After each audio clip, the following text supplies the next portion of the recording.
Can we start? Introduce yourself first.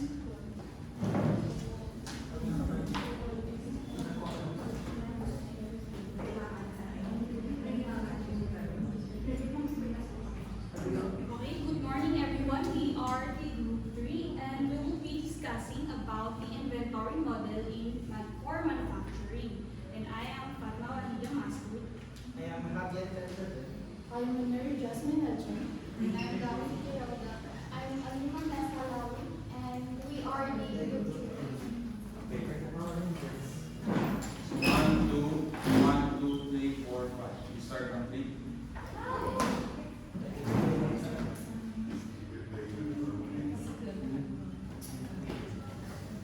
So, good morning everyone. Today, we will be discussing about inventory model for manufacturing. So, to begin with, the management and manufacturing firm seeks the ideal production quantity. This is because the balance achieved is minimizes the production runs and control the storage cost. So later on, we will discuss about the techniques to determine the optimal production lot size. So, ano nga ba ang economic lot size?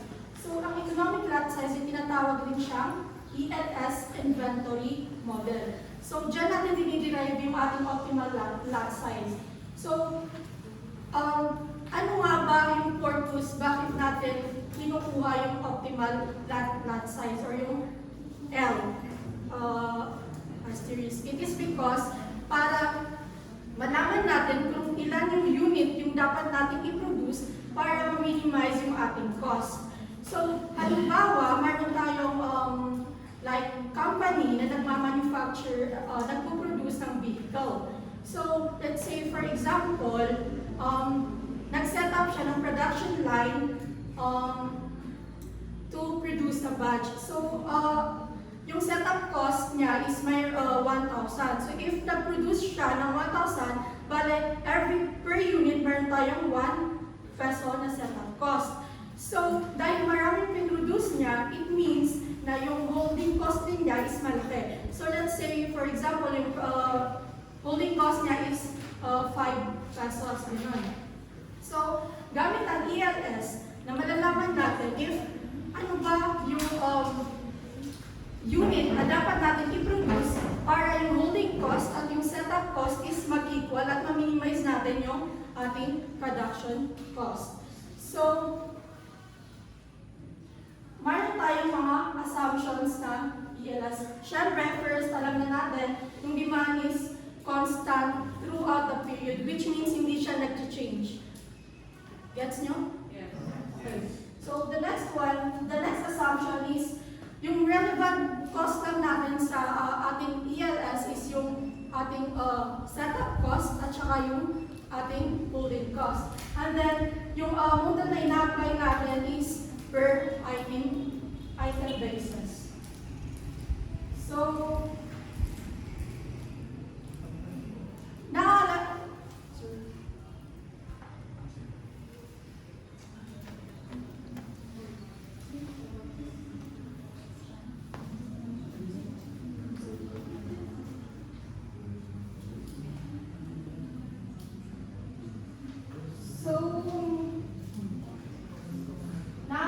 niyo ba yung formula sa optimal quantity? Yes.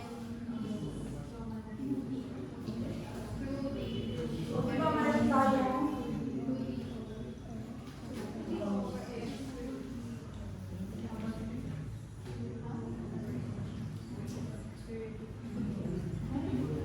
di ba ganito yun?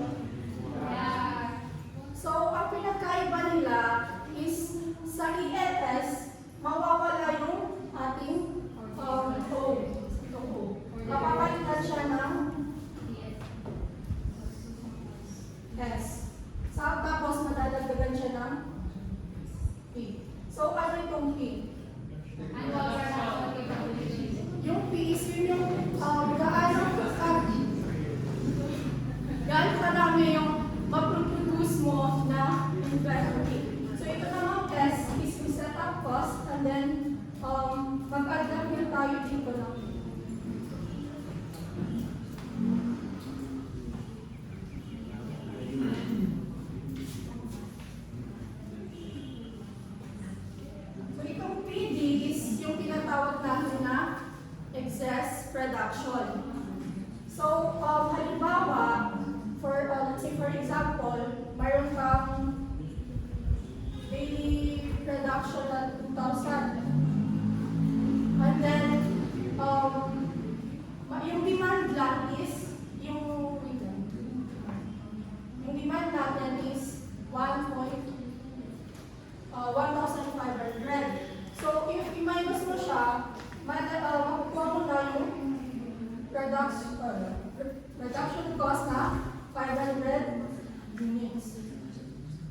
inventory is mali-receive natin siya at once or buo, yung example, 10,000 yung in-order natin, mali-receive natin siya ng buong 10,000. Pero sa ELS na hindi, paunti-unting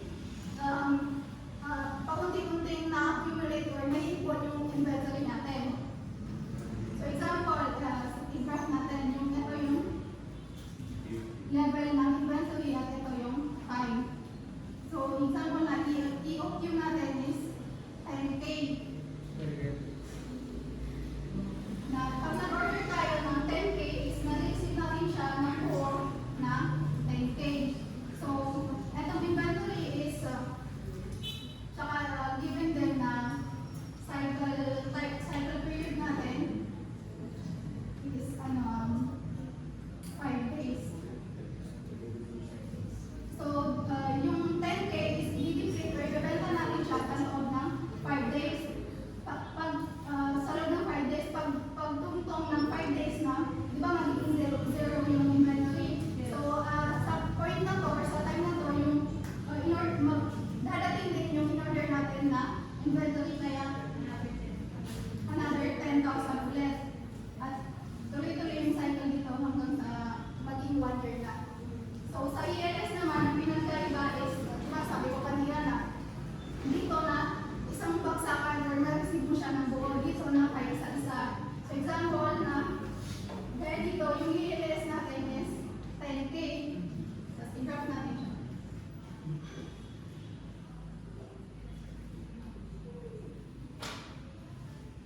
Then, mag-assume tayo na yung production per day is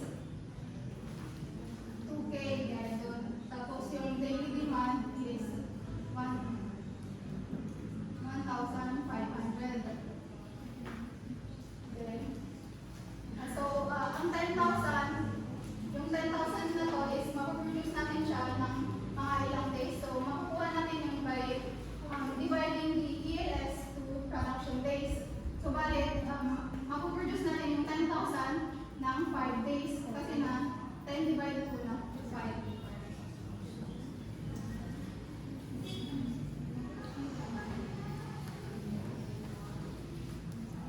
So, kaya natin sabi ko kanina dito na may excess na 500 a day per day. So dito na, di ba 5 days?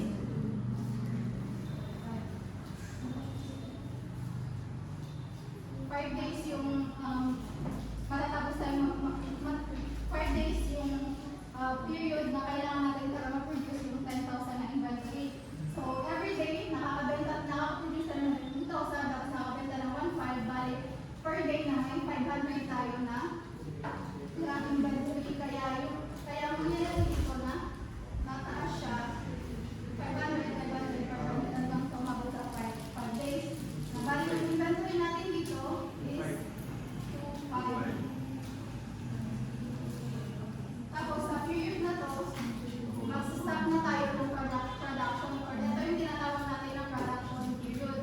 Tapos itong 2,500 na to is ibebenta natin siya ng mga ilang days. So makukumpute to by dividing the 2,500 to daily demand na 1,500. So sa period na yun,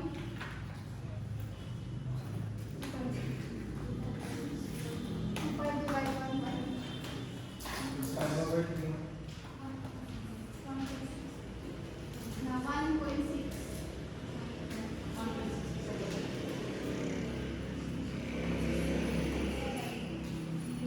So, ibebenta natin siya ng 1.6 days.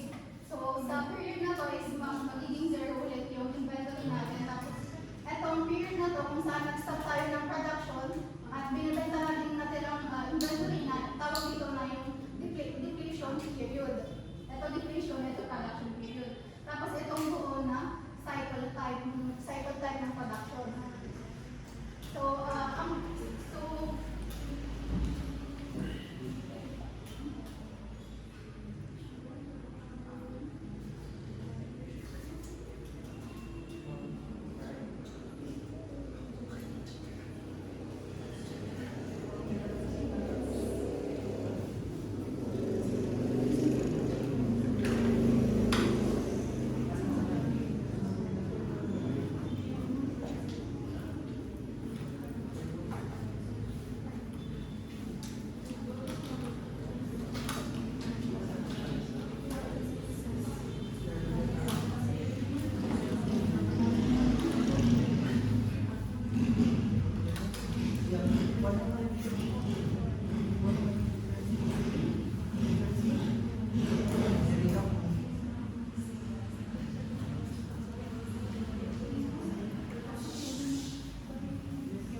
optimal order quantity from a supplier.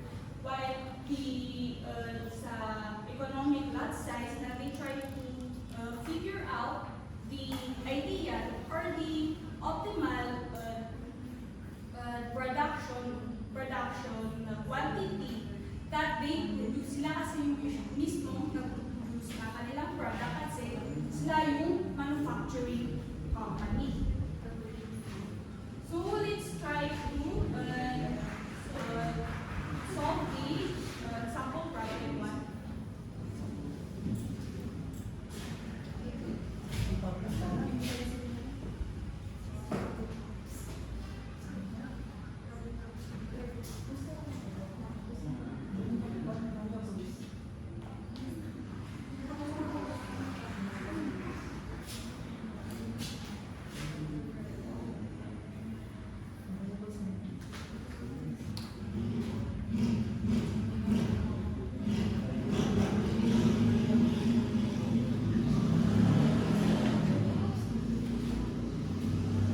So, dito sa ating else model, we try to find our optimal holding cost, which is our best amount of money that we spend whenever we store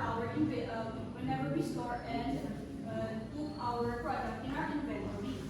Then the second one is the optimal annual setup cost. It is an expense that we incur at the beginning of our production process. The next one is our optimal annual inventory cost. It is the amount of money at the same time that we spend whenever we try to put our product in our inventory.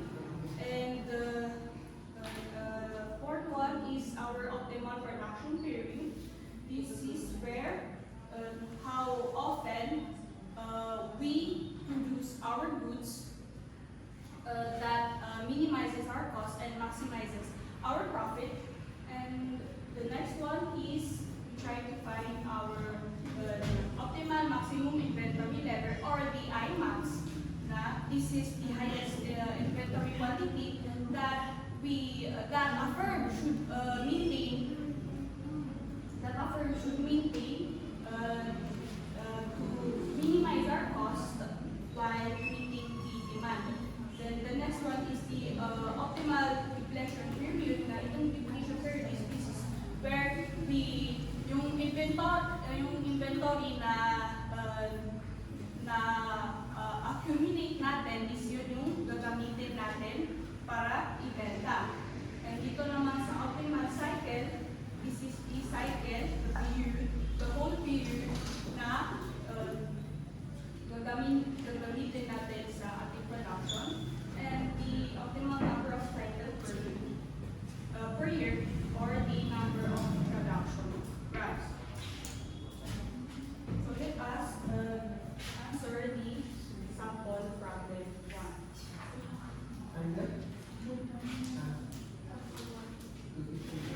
So dyan sa sample problem 1, you can see na 250 ang ating working days.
economic lot size.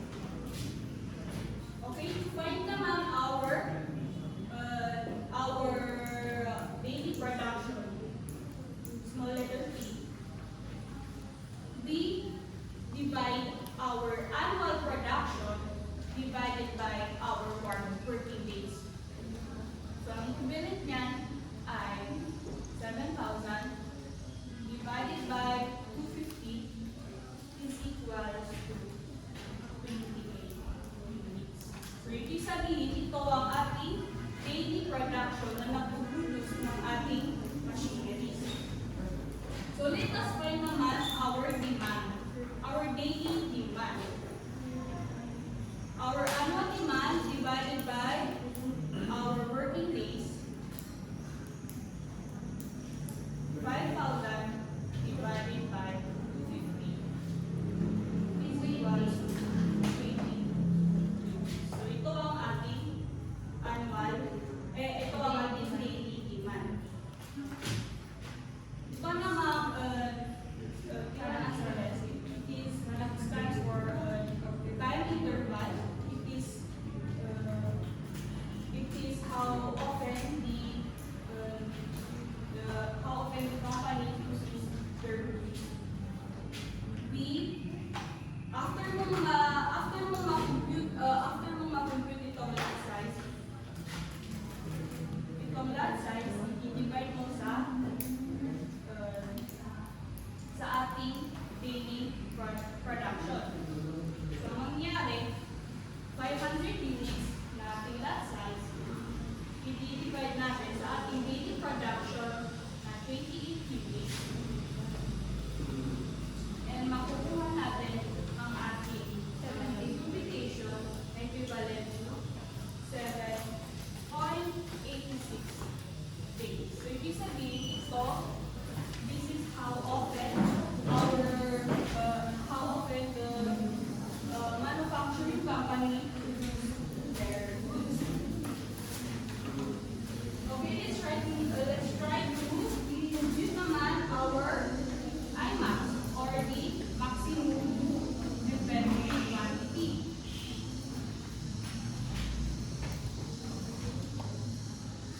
The computation is that our annual production minus our annual demand times natin sa ating lot size minus divide our production. So the result, magiging 7,000 units minus our annual demand na 5,000 at ang ating lot size na 500 units, i-divide natin sa ating production na 7,000 units. So, ang equivalent niya ay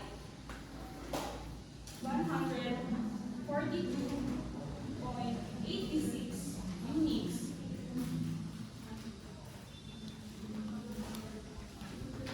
Ibig sabihin, ito yung highest maximum inventory quantity na ating ginagamit to store our product. Then, dito naman tayo sa itong Q2 asterisk is ito yung ating depletion period. Ito yung, this is where we use yung inventory natin at yun naman ang ating ibebenta. So, computation is our maximum inventory times natin sa ating working days and divide naman natin sa ating annual demand. So, ito ang ating maximum inventory, 142.86 units.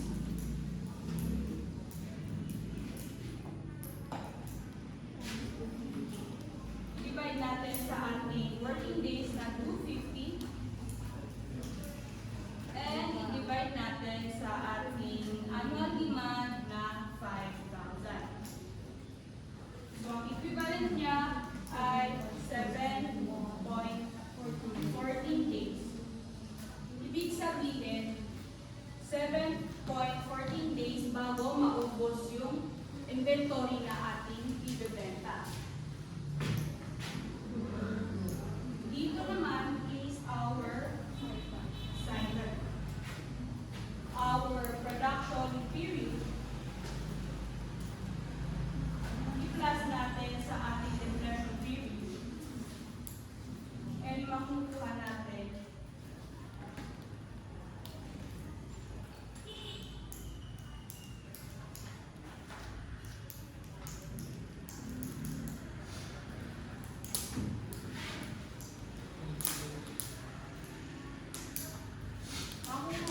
ang ating cycle, and it is 25 days.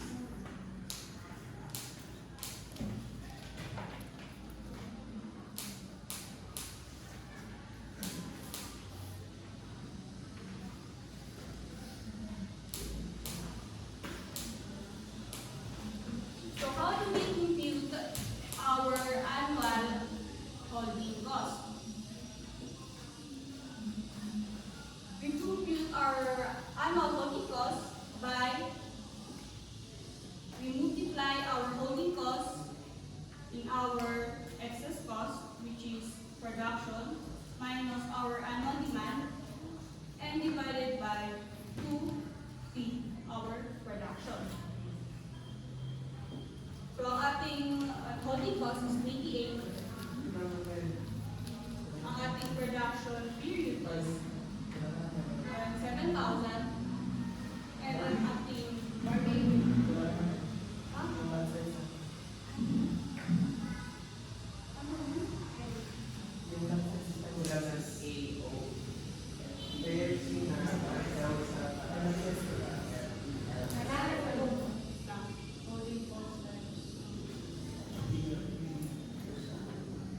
okay, kasalayan is ating net size. So, 7,000 our production minus our annual demand na 5,000 times our lot size 500. na 500. Divided by our 2, and then ang ating production na 7,000.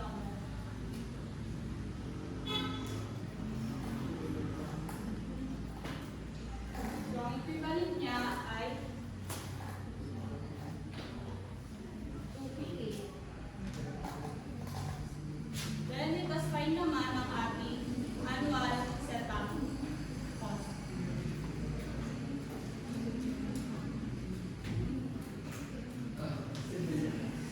We divide our demand sa ating lot size. Ang ating demand na 5,000 ay i-divide natin sa ating lot size na 500. And ita-times natin sa ating setup cost na 200. And yung result ay again 2K.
ipapakita doon sa pan, tapos may choices, tapos maglilinya kayo doon sa choices na yun yung feel nyo na tama. Okay. So this is a elimination game. So kung sino yung matitira sa pagkatapos ng mga question namin, kasi siya lang yung makakakuha ng prizes namin.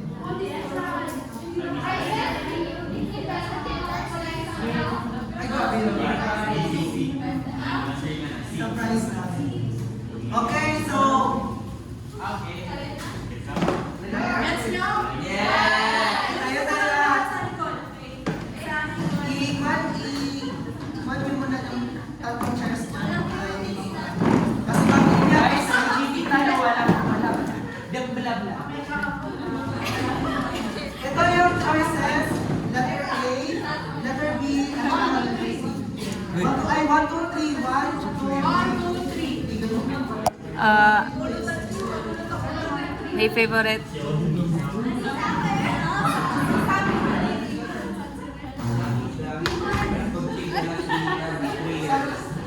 Lahat doon! Salikod!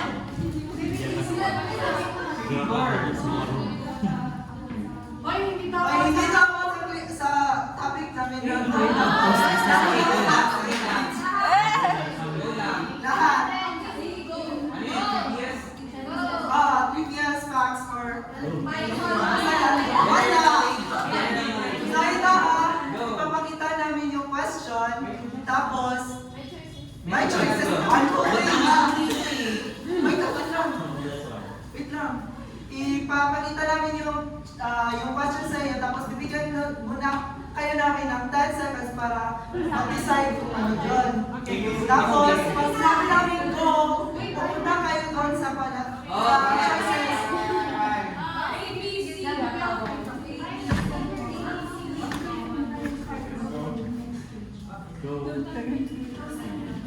Wala. Ay, di ba kailan?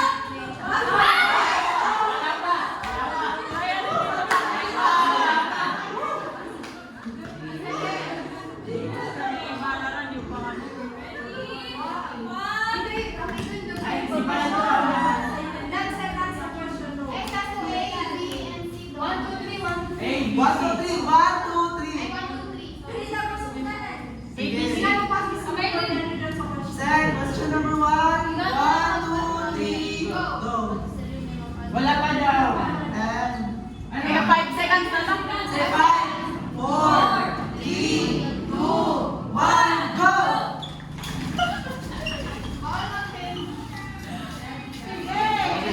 Are you sure?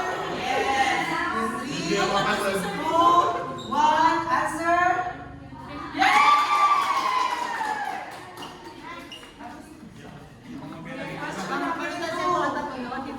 Ano to?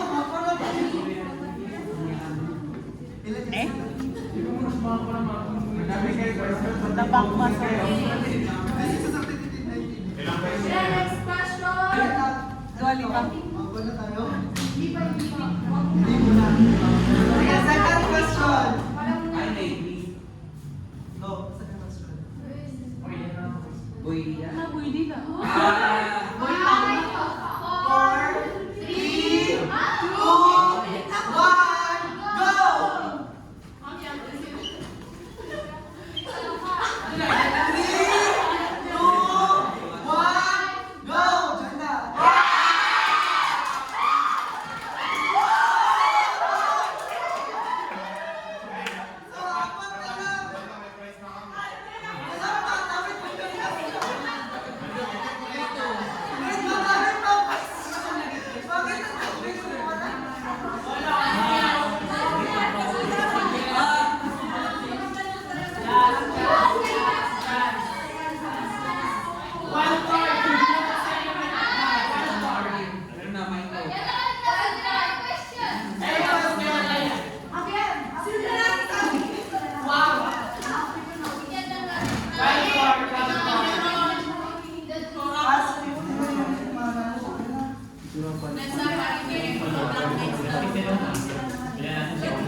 Kung sino mananalo ito, may 1 question.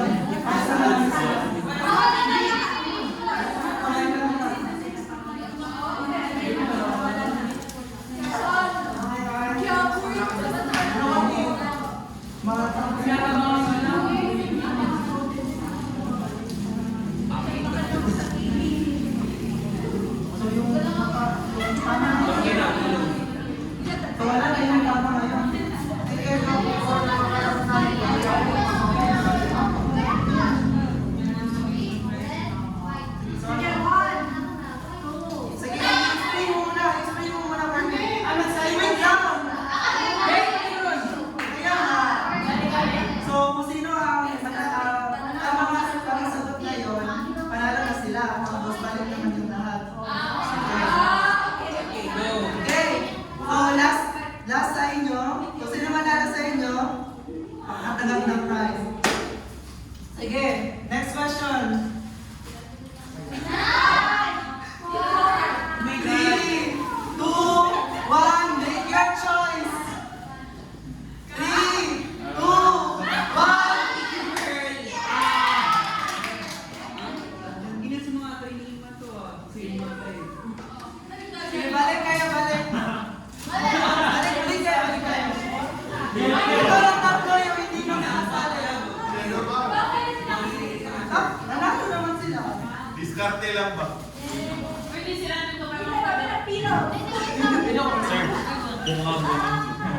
bagitan sir.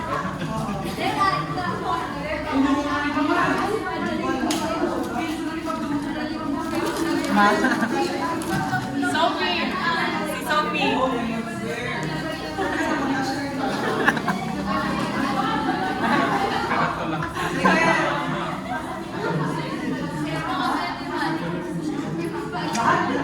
Sila na daw sasali. Sige, next question. 19.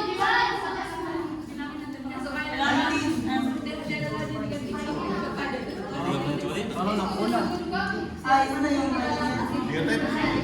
divide by 3, 19.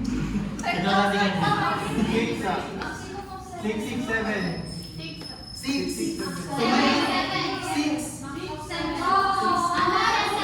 Hindi, yung isa na walang, hindi ko yung isa na pinakalaspuan, eliminated siya.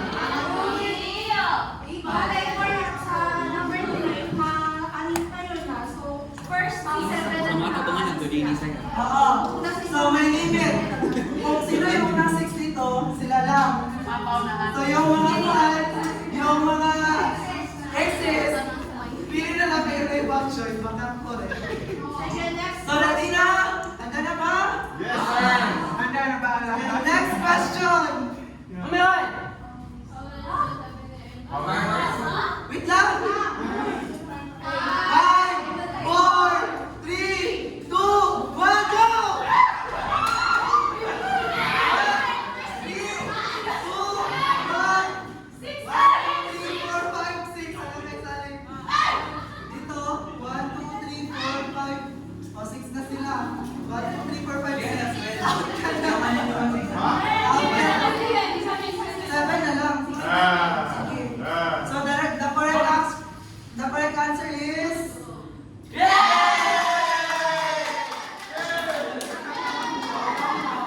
ito ang anim. 7 kami! 7.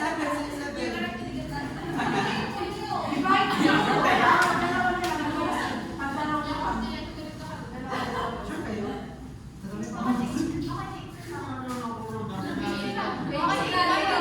Kami? 1, 2, 3, 4, 5, 6. 1 to 1!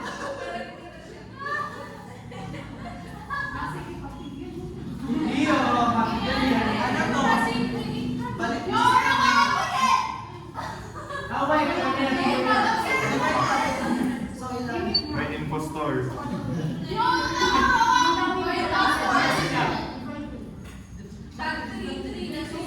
Madali na. Akanay!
sa una. Pwede kayong mag-ano sa isa. So next question. 1, 4, 3, 2, 1, go! Tig-isa. Hindi! Element kahit na kasi...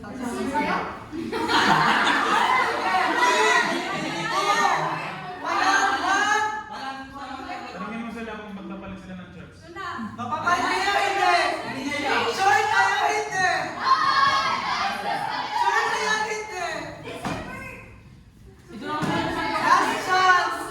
3, 2, 1! Short kayo! Okay!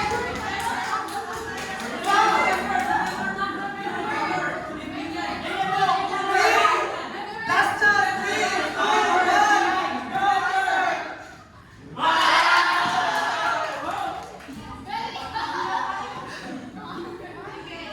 Next question!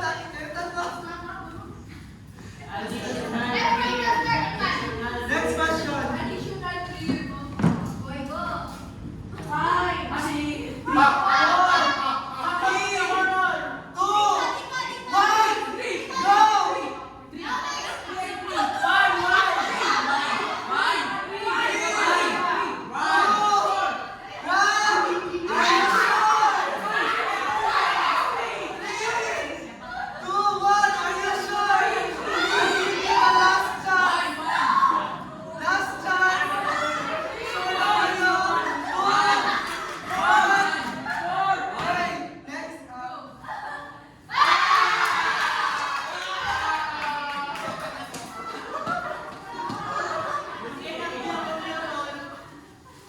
Dapat tadi mo.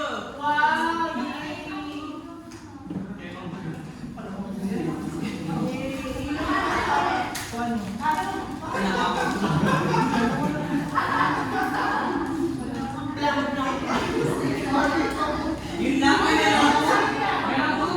Meron ba? Meron ba? Meron ba? Go.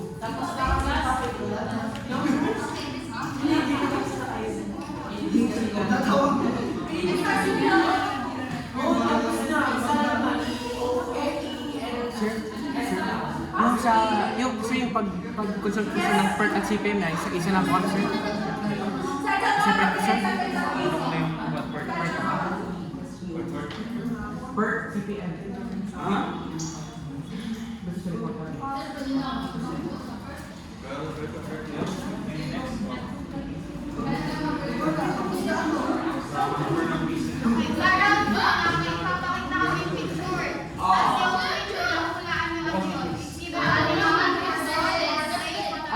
Sir, please na 1 to 5 tomorrow.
Mati ka lang.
titingnan natin kung ano yung inventory natin dito sa sample 2 na to without using the optimal lot size, which is yung given dito na lot size natin is greater than doon sa yung optimal lot size na nasa sample 1. So ang given dito is same lang doon sa sample number 1 natin. Ang pinagkaiba lang is yung lot size natin na tumaas, which is yung optimal lot size doon sa sample 1 is 500, dito is naging 1,000.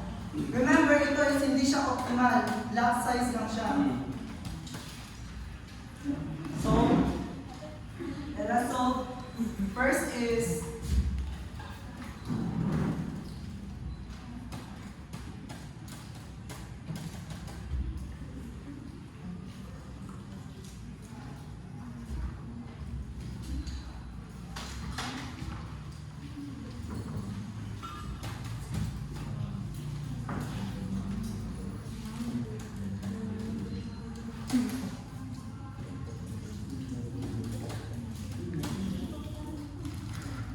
una natin isi-solve dito is yung ating production period. Hindi siya optimal production period kasi hindi tayo gumagamit ng optimal lot size natin. So dito is yung isi-solve natin is yung production period natin na hindi gumagamit ng optimal. So ang same lang din yung pag-solve natin. Yung given is same din sa sample 1. So ang pag-solve natin dito is yung production period natin is yung lot size natin is divide natin doon sa ating daily production natin. So ang lot size natin na binigay dito is yung 1,000. Given yan. Tapos itong 28 period is if ititingnan nyo doon sa sample 1 natin is na-compute na natin yung daily production period which is 28. Which is 28 units. So, i-divide mo lang yung lot size natin sa ating daily production, which is ang total natin na production period is magiging 35.71 days. So itong 35.71 days is ito yung period na which yung 1,000 units natin is mapuproduce natin. Like itong total ng 35.71 days is ito yung days in which itong 1,000 natin is mapuproduce na. Diba? Yung sinabi kanina is yung dito sa ALS natin is period by period tayo na naka-add up doon sa ating inventory. So, period din tayo na nag-produce naman kasi hindi naman natin like natin mag-produce lahat ng units natin, kaya period by period. So, pangalawang isa-solve natin is yung maximum inventory level natin, or which we call the IMAX.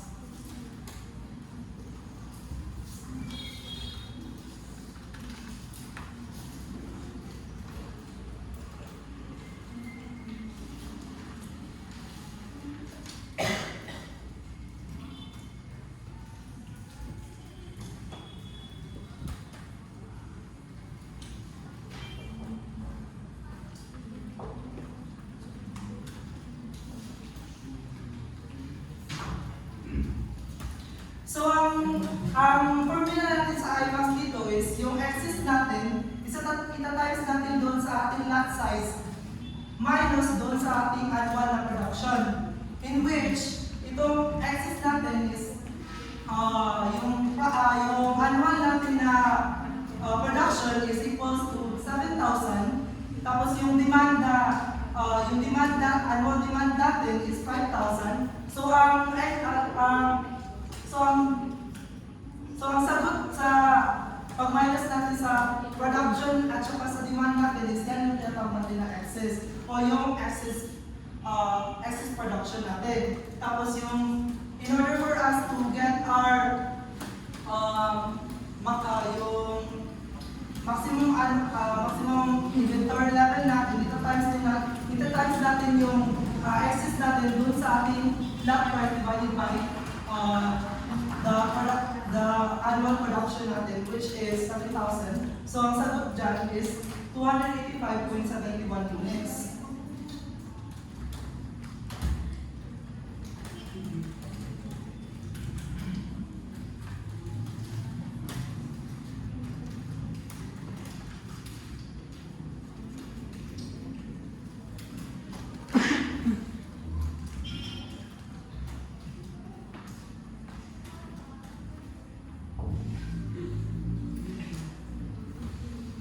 So itong T2 is ito yung tinatawag natin na depletion period natin. So in the depletion period, yung formula natin dito is yung maximum inventory level natin is i-divide natin doon sa ating demand. Kasi ang maximum inventory level natin is ito yung accumulated natin ng mga excess sa ating period by period natin na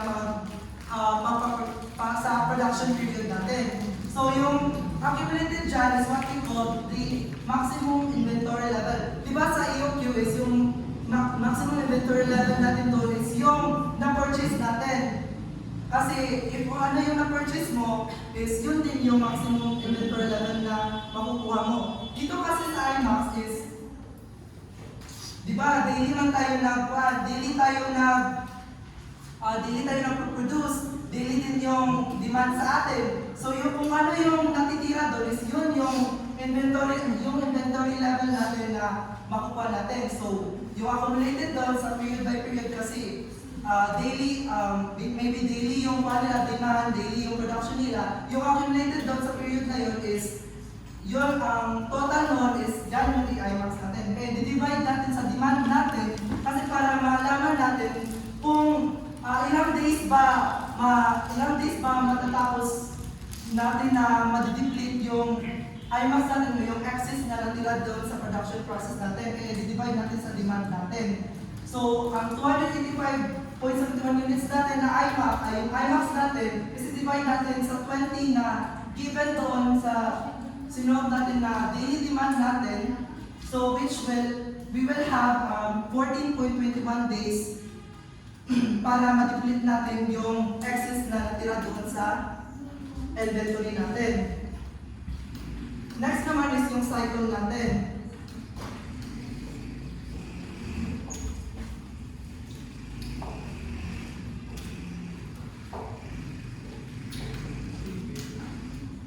Simple lang itong cycle natin kasi it's only the addition of our production period as well as the depletion period. Ito kasi cycle is, ito yung total days or total period na from the production natin hanggang ma-deplete na natin yung resources natin. Kaya it's what we call the cycle.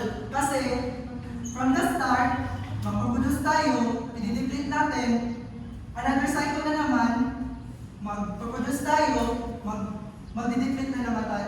I-deplete natin yung excess na natira, tapos pagkatapos ng deplete, same na rin hanggang matapos yung isang cycle ng annual.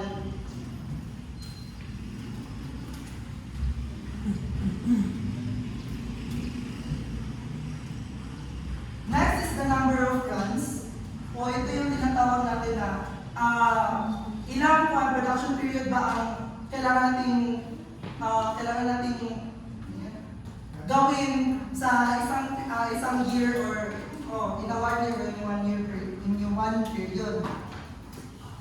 So the formula is demand divided by the lot size.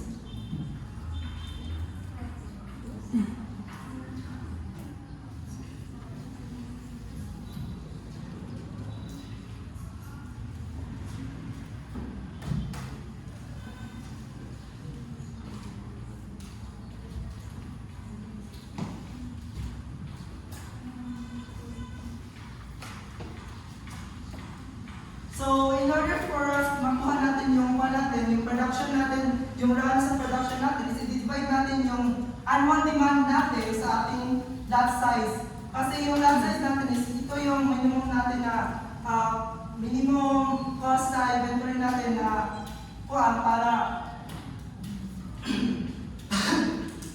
malasan yung cost natin. Kaya yung demand natin is divide natin sa lot size natin. So ang demand natin, annual demand natin na 5,000 is divide natin sa 1,000, we will have a 5 runs or yung 5 periods tayo na mag-produce ng ating units. Or if hindi given kung dalawa or if gusto nyo na ibang method ang gawin nyo, pwede din kayo na mag-working days divided by the cycle. Itong working days, ito yung mga days na magpaproduce ko. Ito yung days na active tayo in producing our units. Pwede natin 65 days tayo, like in the whole year is active tayo na produce sa ating equipment. Pwede din na 250 days lang or ilang days lang. Like, ito talaga yung parang may nagawa tayo. Tapos itong i-divide natin siya sa cycle dahil kukunin na natin yung period in which ilang production period ba ang kailangan natin para yung lot size natin. Kaya kailangan natin i-divide siya sa cycle natin. So 250 natin na working days, i-divide natin sa 50 natin na cycle, 50-day cycle natin is makakaroon tayo ng 5 runs or 5 production period. Same lang yan silang dalawa.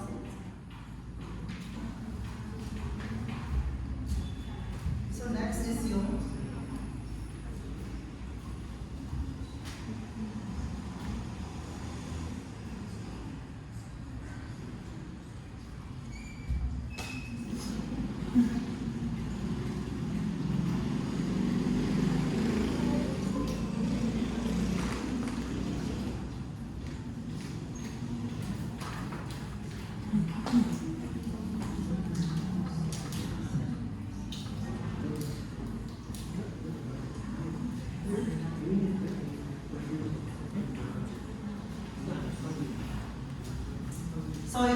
So ang next natin na isa-solve is yung annual holding cost o yung isa sa relevant cost na kailangan natin kunin doon sa ating ELS para ma-determine if yung ELS pa natin is, o yun ba siya talaga yung ideal na units na kunin natin o hindi.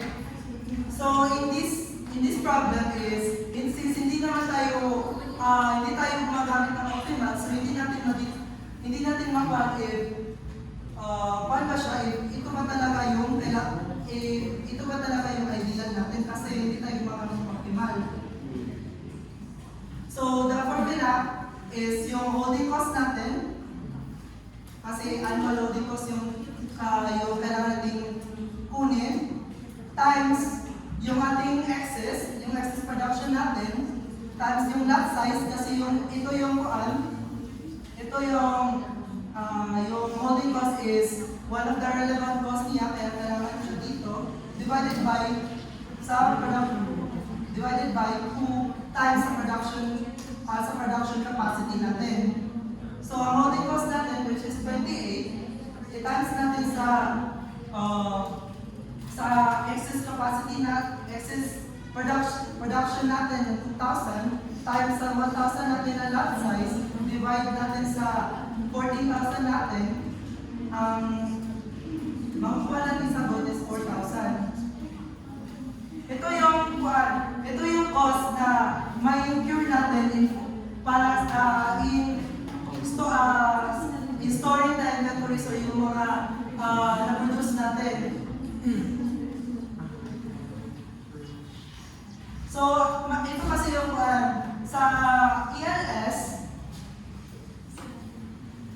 if tataas kasi yung ELS, meaning dyan, is yung holding cost din natin is tataas.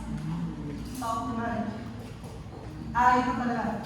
So, if yung ELS natin is tataas din yung holding cost natin. If makikita mo dito, 500 yung ELS, yung lot size natin dito, tapos yung holding cost natin is 2,000. However, since nag-double yung lot size natin, which is 1,000, since ang sabi natin, if tataas yung ELS, tataas din yung holding cost, so nag-double din yung holding cost natin, which is nagiging 4,000.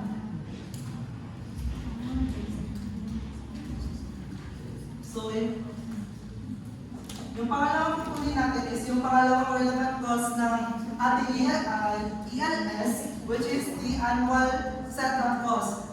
Bakit ito siya naging relevant cost ng ating ELS? Ito kasi is yung annual setup cost kasi natin, from the rest of setup cost, since ang ELS natin is to be used in the manufacturing para sa inventory for the manufacturing nato, di ba yung manufacturing is gumagamit tayo ng mga machine. So in this, yung annual setup cost natin is ito yung cost na ginagamit natin in order for us to set up our machines para sa production period natin or for our production. Kaya naging relevant cost siya dito sa ELS natin. So the formula for the ELS is IASC is yung ating setup cost times natin sa ating demand divided by the lot size natin. So setup cost, given yung setup cost na 5,000 divide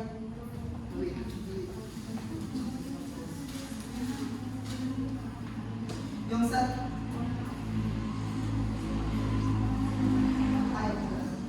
so yung demand natin is i-divide natin, uulayin muna natin to, i-divide muna natin yung demand natin sa lot size natin para makuha natin yung N natin.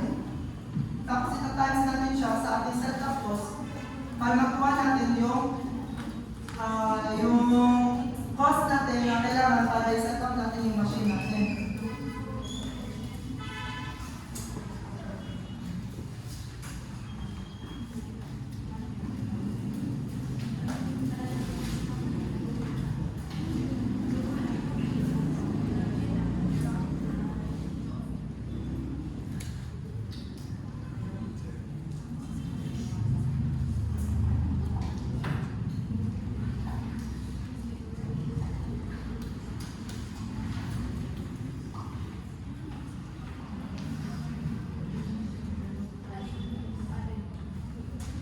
So ito, yung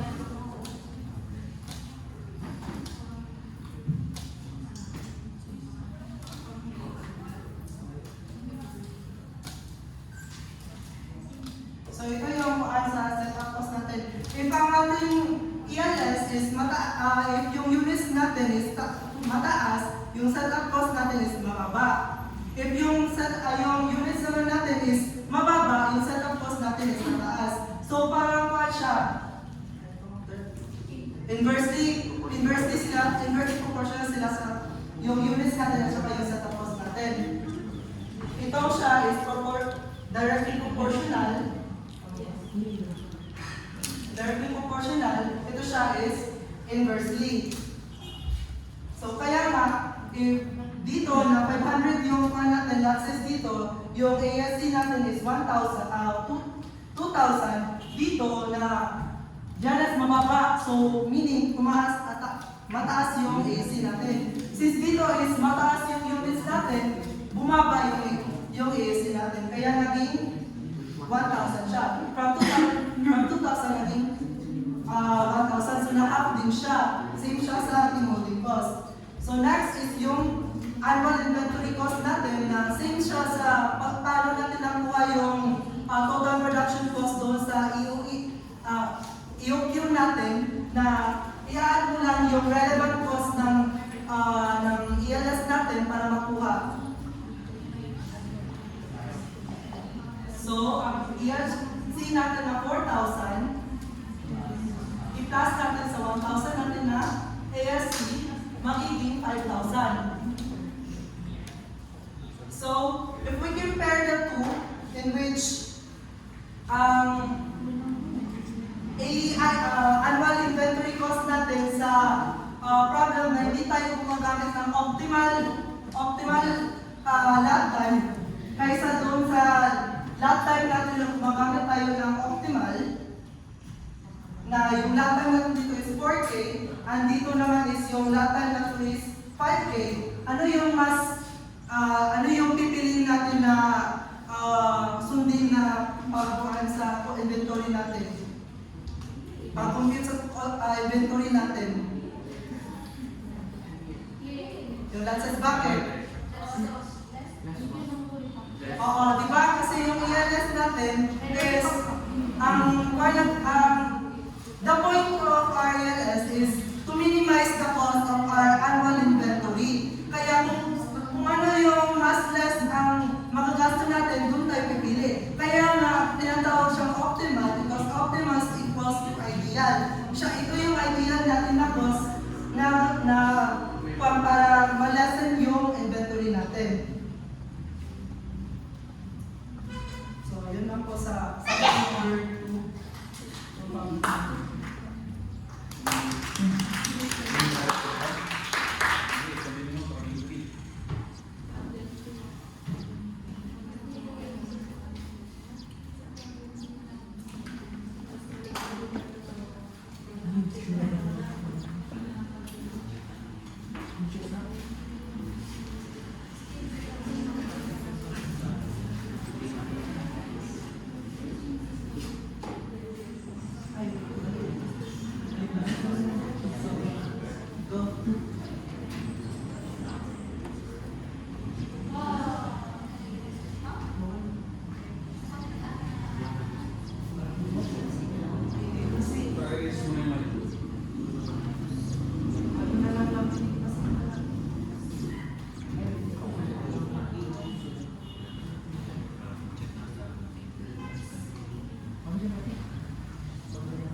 I am Lovely, and I'm going to report the problem 3.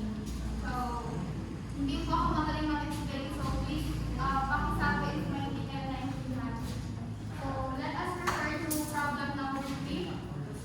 Same yung given sa problem 1, pero yung lot size natin, yung lot size is i-assume natin na mas mababa siya sa na-compute natin na lot size using the ESL. So, yung let us assume now that yung lot size is equal to 400 units, which is mas mababa sa lot size na 1K. So, first, i-compute natin yung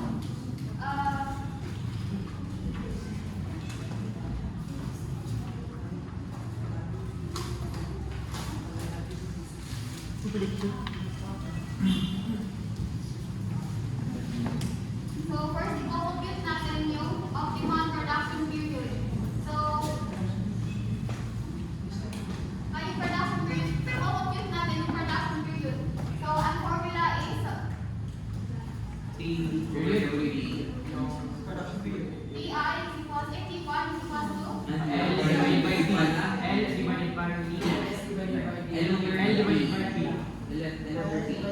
P. Lower P. L Over divide B.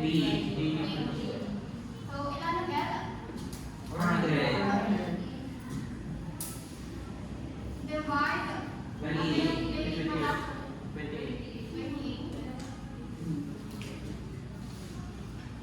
So, ilan yung answer? 400 divided by 28.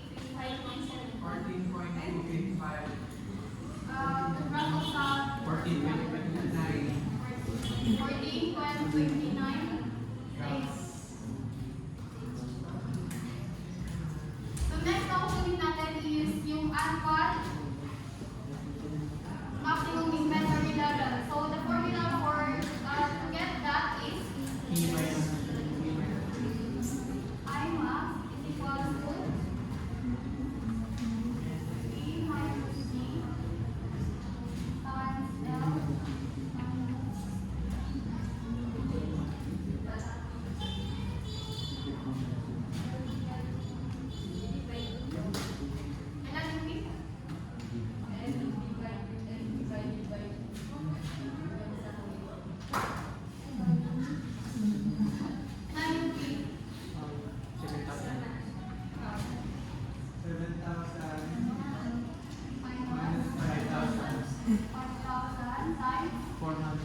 ano yung formula? L max over D. I max over D.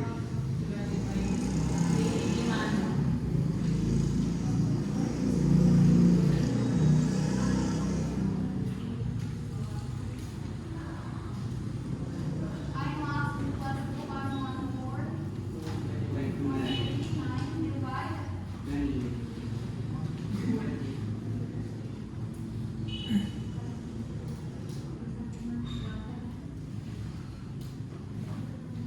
Ilan? Ilan? 20. 20? Reduction period equals to ilan yan? 5.71. 71. 5.71 Days. days. So next is yung cycle. So the formula to get the cycle is T is equals to P1 T1 plus T2. T1 is substitute lang natin. T1 is equals to 14.29 plus T2 is 5.71 is equals to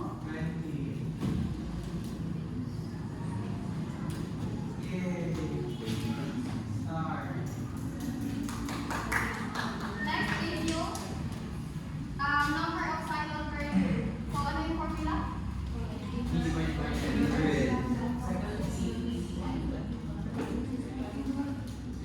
Number of cycles per year. D over L or double D over C. D divided L. So demand is equals to 5K divided 100. N is equals to 5 grams.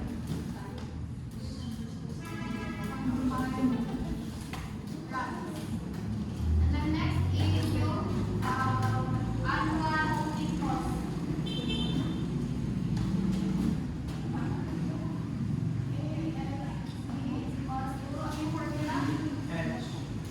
H times P minus D.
quiz and then sasagutan yung question number 2 and 1 to 2 to 6 assignment ay submit bukas. Sir, sa ilagay, ito pa. Nilupad. Saan na yung quiz natin, sir? Huwag lang darpulin. 1 to 6, sir? Nancy.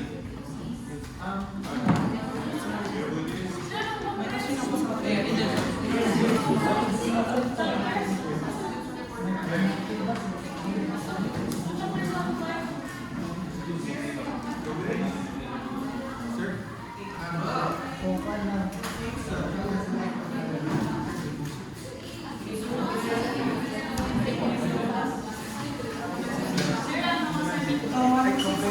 Ang question, sasagutan nila assignment is 2 to 6.